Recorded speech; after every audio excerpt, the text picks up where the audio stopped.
Hi అండి. మీరెప్పుడైనా ఒకేసారి ఇన్ని రామచిలకలు వచ్చిన ప్లేస్ చూసారా? ఏ పార్క్‌లోనో అయితే కాదు. మా ఇంటి పక్కనింటి గోడ మీద ఎన్ని చిలకలొచ్చాయో. ఒకప్పుడు ఇవన్నీ మా ఇంటికొచ్చేవంట.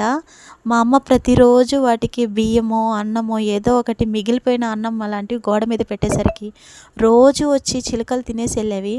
అమ్మ ఒక 4 రోజులు ఊరికెళ్ళేసరికి పక్కింటి అక్క వాళ్ళు అవి వచ్చి అరుస్తుంటే వాటికి కొంచెం బియ్యం వేయడం అలవాటు చేశారు. ఇంక అప్పటినుంచి ఇంక వాళ్ళిల్లు వదలట్లేదు. ఎన్ని చిలకలో ఉదయాన్నే వచ్చేస్తాయి, తిరిగి సాయంత్రం వస్తాయి. వచ్చినప్పుడల్లా కీచ్ కీచ్‌మని అరుస్తూ ఉంటాయి. ఎంత బాగుంటుందో అవి అరుస్తూ ఉంటే.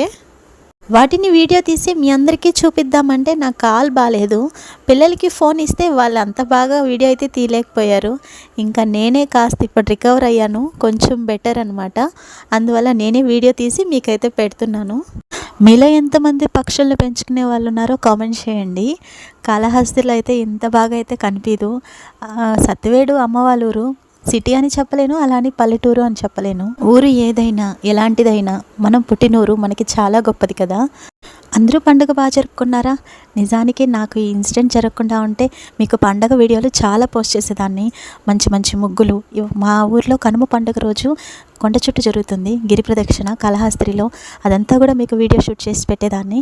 ఎవరైనా చూడాలనుకుంటే నా పాత వీడియోస్లో అయితే లాస్ట్ ఇయర్ గిరి ప్రదక్షిణ నా పండుగ వీడియోలు అన్నీ ఉన్నాయి, అవి చూడండి. మన ఛానల్ని ఇప్పుడే ఫస్ట్ టైం చూస్తున్న వాళ్ళు please subscribe my channel. Thank you.